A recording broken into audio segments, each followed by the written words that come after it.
নমস্কার নমস্কার এই ভিডিওতে আমরা এলআইসি এবং ইন্স্যুরেন্স মার্কেটের কিছু বেসিক্স জিনিস সম্পর্কে জানব। এই যে ভিডিও সিরিজটা আমরা বানাতে যাচ্ছি সেটার মেবি 2 বা 3টে পার্ট হতে পারে, এবং এই যে ভিডিও সিরিজটা এই জন্য বানানো যাতে যারা যেসব বন্ধুরা ইন্স্যুরেন্স মার্কেটে নতুন পা রেখেছেন এজেন্ট হিসাবে বা অন্য কোনোভাবে, তারা 2 বা 3টে ভিডিও দেখে যাতে ইন্স্যুরেন্সের সমস্ত বেসিক সম্পর্কে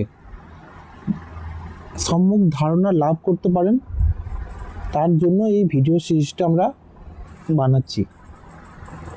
তো এই ভিডিওতে ইন্স্যুরেন্স মার্কেটের যাবতীয় কনসেপ্ট খুব সংক্ষিপ্ত আকারে বা সোজা বাংলা ভাষায় সোজা উদাহরণের সাহায্যে আমরা বুঝব। এটা একদম বেসিক্স ভিডিও, যেখানে খুব বেশি ডিপে কিছু বলা আপনাকে হবে না, এবং নতুনভাবে একজন এজেন্ট হিসেবে কাজ করার জন্য অ্যাটলিস্ট প্রথম কিছু বছর খুব গভীরে জ্ঞান দরকার নেই। এখানে যেটুকু বলে দেওয়া হবে মোটামুটি সেটুকু যদি আপনারা রপ্ত করতে পারেন, তো এজেন্ট হিসেবে নিজেকে নেক্সট 1 বা 2 বছরের মধ্যে সুপ্রতিষ্ঠিত করতে পারবেন। এবং যেহেতু বিভিন্ন বই বা বিভিন্ন ইউটিউব ভিডিও বা অন্য কোনো সোর্সে বিভিন্ন কঠিন এবং দুর্বোধ্য ভাষায় যেহেতু ইন্স্যুরেন্সের কনসেপ্টগুলোকে ব্যাখ্যা করা হয়, সেহেতু অনেক এজেন্ট বন্ধু বা যারা নতুন এজেন্সি নিয়েছেন বা ইন্স্যুরেন্স মার্কেটে কাজ করতে নেমেছেন তারা বুঝতে পারেন না। তো এখানে যে 3টে বা 4টে বা 2 বা 3টে ভিডিও এখানে করা হবে, তার উদ্দেশ্য হচ্ছে এটাই, যাতে আপনারা সব ইন্স্যুরেন্সের সমস্ত বেসিক্স যে লেভেলে আপনাদের আপাতত বোঝা প্রয়োজন সেই লেভেল পর্যন্ত খুব সহজে বুঝতে পারেন, এবং সহজ সরল বাংলা ভাষায় উদাহরণের সাহায্যে। ঠিক আছে, তো আমরা শুরু করি। প্রথম যে জিনিসটা আমরা জানবো, খুব সংক্ষেপে জানবো, প্রত্যেকটা জিনিস অল্প অল্প করে সংক্ষেপে জানবো।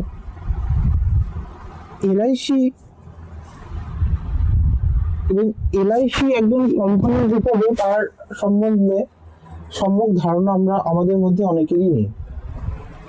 তো এলআইসি শব্দের অর্থ হচ্ছে life insurance corporation of India. এটা প্রতিষ্ঠা হয়েছিল 1 সেপ্টেম্বর 1957 সালে এটা প্রতিষ্ঠা হয়, এবং প্রায় 80 বছরের কাছাকাছি এই কোম্পানিটা হয়ে গেল। এটা ভারতবর্ষের লার্জেস্ট, সবথেকে বড় ইন্স্যুরেন্স কোম্পানি, এবং এই কোম্পানির প্রায় 97% শেয়ার গভর্নমেন্টের হাতে রয়েছে। তাই গভর্নমেন্ট চালিত এটা একটা ইন্স্যুরেন্স কোম্পানি। ঠিক আছে,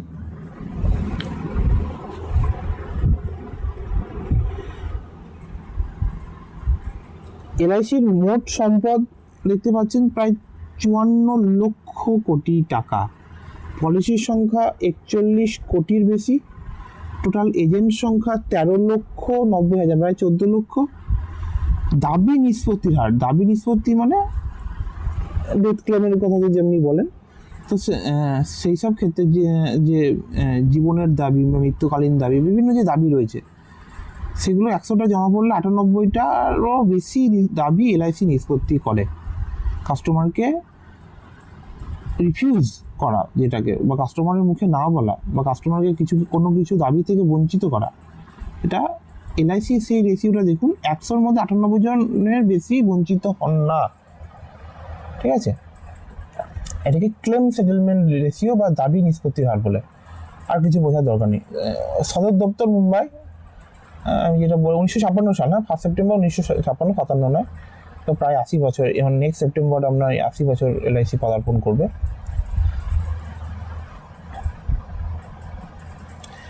অংশীদারিত্ব দেখতে গেলে ভারতের এটা সবথেকে বৃহত্তম ইন্স্যুরেন্স কোম্পানি। এর মার্কেট শেয়ার মানে প্রিমিয়াম হিসাবে যদি এলআইসি ইন্স্যুরেন্স মার্কেটে যদি 100 টাকার প্রিমিয়াম পড়ে, তাহলে 68 টাকার বেশি এলআইসিতে আসে। ঠিক আছে, তো এই মোটামুটি। তো আর আমি ডিটেলসে যাবো না, এবং বাকিগুলো আপনারা দেখতে পাচ্ছেন। বিভিন্ন র্যাঙ্কিং দেখতে পাচ্ছেন এখানে, তো এগুলো একটু পড়াশোনা করে নেবেন, আমি ডিটেলসে যাবো না। ঠিক আছে, আর একটা জিনিস যেটা বলে রাখবো, যেটা হচ্ছে সোভার্জিন গ্যারেন্টি, সার্বভৌম গ্যারেন্টি। দেখুন, 1956 সালে একটা আইন তো তৈরি হয়। হ্যাঁ, 1956 সালের এলআইসি অ্যাক্ট, যেখানে 37 নম্বর সেকশনে এই কথাটা বলা আছে যে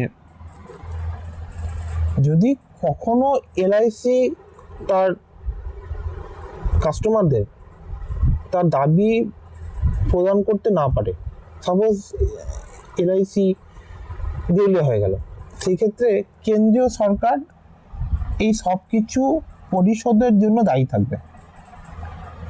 ঠিক আছে, অনেকে বলেন যে এলআইসি যদি ক্লেম আজ যদি না থাকে, হ্যাঁ, কালকে যদি এলআইসি না থাকে বা 15 বছর পর না থাকে, তাহলে আমার ক্লেমটা কে দেবে? কিন্তু মনে রাখবেন, এটা সব থেকে বড়, যেটা ভারতবর্ষে অন্য কোনো কোম্পানির কাছে নেই। এটা হচ্ছে 1956 সালে যে ইন্স্যুরেন্স অ্যাক্ট হয়েছিল, বা এলআইসি অ্যাক্ট আপনি বলতে পারেন এটাকে।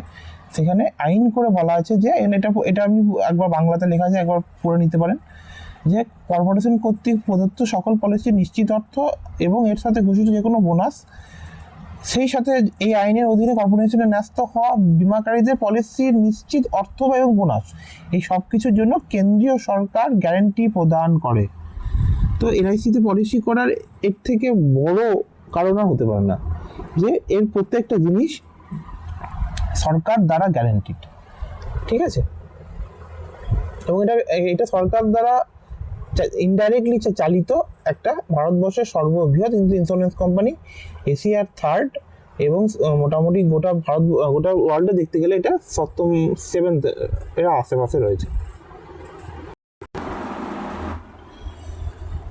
পরবর্তী টপিক, এলআইসি সম্বন্ধে আর অল্প একটু আমরা জানলাম, বা যেটুকু জানলাম সেটুকুই যথেষ্ট। চলুন এবার একটু আর কিছু জিনিস জানা যাক। পলিসি কি? আপনারা শুনেছেন পলিসি। হ্যাঁ, পলিসি হচ্ছে একটা কন্ট্রাক্ট হচ্ছে কোম্পানি, ধরুন সাপোজ বলুন যে কোনো ইন্স্যুরেন্স কোম্পানি হতে হবে, ইন্স্যুরেন্সের একটা কোম্পানি আর কাস্টমারের মধ্যে, কাস্টমার আর এর মধ্যে যে কন্ট্রাক্টটা হয়, যে এগ্রিমেন্টটা হয়, যে চুক্তিটা হয়,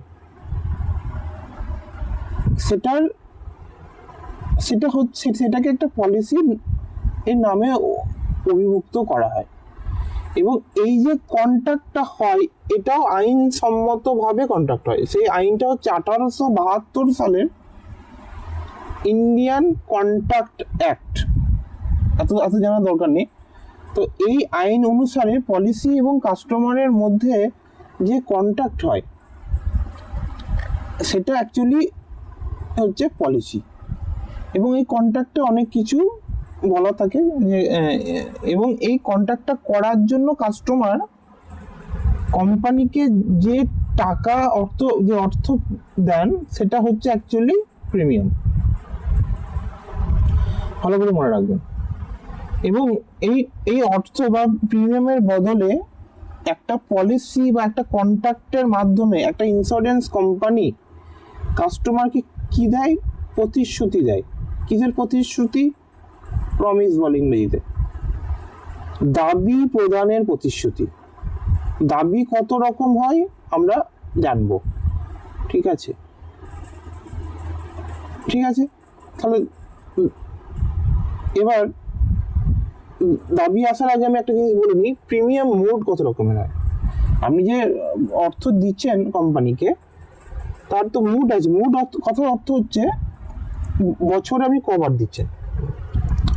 ইয়ারলি দিতে পারেন, হাফ ইয়ারলি মানে 6 মাস অন্তর দিতে পারেন, ইয়ারলি মানে 1 বছর অন্তর, কোয়ার্টারলি 3 মাস অন্তর দিতে পারেন, বা মান্থলিও দিতে পারেন। 4টে জেনারেলি মুড হয়। আর কিছু পলিসি হয় যেটাতে একবার দিতে হয়, সেগুলোকে সিঙ্গেল প্রিমিয়াম পলিসি বলে, ফিক্সডের মতো, একবার দিলেন বাস। কিন্তু আরেকটা যেটা হয় সেটা হচ্ছে রেগুলার প্রিমিয়াম পলিসি। কতটা মনে রাখবেন, একটা হচ্ছে সিঙ্গেল প্রিমিয়াম পলিসি, আর একটা হচ্ছে রেগুলারে আপনাকে বারবার প্রিমিয়াম দিতে হবে, ইয়ারলি, হাফ ইয়ারলি, কোয়ার্টারলি বা মান্থলি। সিঙ্গেল প্রিমিয়াম একবার দিয়ে দিলে হয়ে গেল। তো প্রিমিয়াম দুটো স্তরে বিভক্ত, বা জেনারেলি দুটো ভাগে ভাগ করা যায়। একটা হলো সিঙ্গেল প্রিমিয়াম, এটা ফিক্সডের মতো, আর একটা হচ্ছে আপনার রেগুলার প্রিমিয়াম। তো সেটা আপনি ইয়ারলি দিতে পারেন, মান্থলি দিতে পারেন, কোয়ার্টারলি দিতে পারেন, বা হাফ ইয়ারলি দিতে পারেন। ঠিক আছে। আচ্ছা, এই যে আমি বললাম কন্ট্রাক্ট হয়, এই কন্ট্রাক্টে যে হয় স্যার প্রমাণটা কি? এই কন্ট্রাক্টের প্রমাণ হচ্ছে পলিসি বন্ড। ঠিক আছে, কোনো তো ডকুমেন্টস তো থাকবে যে এই কন্ট্রাক্টটা হলো, এই কন্ট্রাক্টের কথা আমি বলছি না, এটা হচ্ছে পলিসি বন্ড। পলিসি বন্ডে সব কিছু দেওয়া থাকে, কাস্টমারের নাম, কাস্টমারের বয়স, হ্যাঁ, সামনেসিওর, টার্ম, টেবিল, হ্যানা ত্যানা সব কিছু লেখা থাকে। এটা পলিসি বন্ড জেনারেলি কাস্টমারের কাছে বাই পোস্টে পৌঁছায়, মনে রাখবেন, বাই পোস্ট পলিসি বন্ড পৌঁছাবে। এটাতে 15 দিন বা 1 মাস সময় লাগতে পারে। আর আপনি যে প্রিমিয়াম দিয়েছেন, কন্ট্রাক্টের হলো প্রমাণ হলো পলিসি বন্ড। আপনি যে টাকার বদলে কন্ট্রাক্টটা করেছেন, তার যদিও প্রিমিয়ামের উল্লেখ পলিসি বন্ডেও থাকে, বা টাকাটা যে ডিপোজিট করেছেন তার প্রমাণ হচ্ছে পলিসি রিসিপ্ট। কাউন্টারে টাকা জমা দিলে একটা আপনাকে এলআইসি রিসিপ্ট দেয়, সেটার প্রমাণ হচ্ছে, সেটা হচ্ছে যে আপনি যে কোম্পানিকে প্রিমিয়াম দিয়েছেন তার প্রমাণ। ঠিক আছে। রিসিপ্ট দু রকম হয়, একটা হচ্ছে ফার্স্ট প্রিমিয়াম রিসিপ্ট, একটা হচ্ছে রিনিউয়াল প্রিমিয়াম রিসিপ্ট। একবারে প্রথম যে রিসিপ্টটা আপনি দিচ্ছেন, একবারে যে প্রথম পলিসি শুরু করার সময় যে রিসিপ্টটা আপনি হাতে পাবেন, ফার্স্ট রিসিপ্ট, সেটা হচ্ছে ফার্স্ট প্রিমিয়াম রিসিপ্ট। আর তারপরে যতগুলো রিসিপ্ট পাবেন সেটা হচ্ছে রিনিউয়াল প্রিমিয়াম রিসিপ্ট। রিসিপ্ট দু ধরনের, একটা ফার্স্ট প্রিমিয়াম রিসিপ্ট আর একটা হচ্ছে রিনিউয়াল প্রিমিয়াম রিসিপ্ট। ঠিক আছে।